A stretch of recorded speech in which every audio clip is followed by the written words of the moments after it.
من ذا الذي يقرض الله قرضا حسنا فيضاعفه له أضعافا كثيرة والله يقبض ويبسط وإليه ترجعون.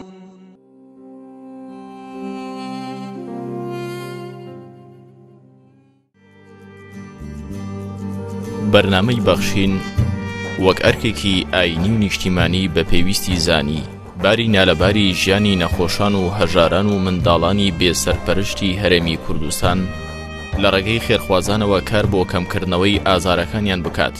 بۆیە لە مانگی 15 حوزەیرانی 2009 بەرنامەی بەخشین یەکەم ئەڵقەی لەژێر ڕۆشنایی ئاەتی من ذا الذي يقرض الله قرضا حسنا فيضاعفه له أضعافا كثيرا والله يقبض ويبسط وإليه ترجعون. بدروشمی ببخشن تا بەخشین بەردەوام بێت لە کەناڵی ئاسمانی پێیان پێشکەش کراو تاسەی هەژاران و نەخۆشان و منداڵانی بێباوکی شکان کە ساڵانێک بوو لانەیەکی ئارامیان دەست نەدەکەوت و دەرمانێک نەبوو ساڕێژی برینەکانیان بکات. بۆیە بەخشین بووە فریادڕەسی هەژار و نەدار و نەخۆش و پەککەوتەکان.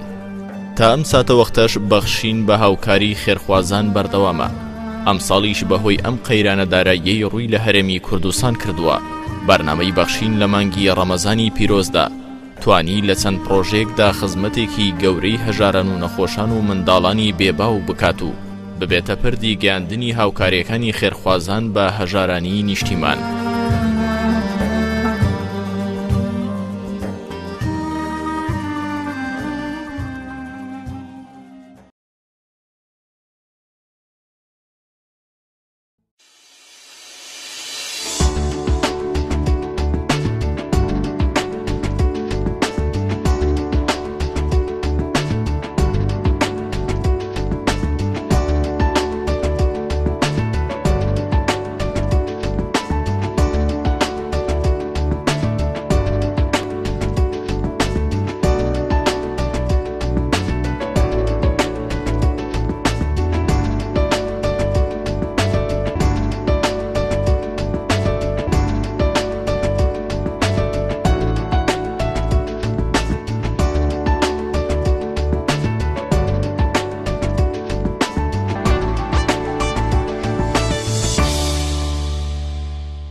پرۆژەکانی بەرنامەی بەخشین.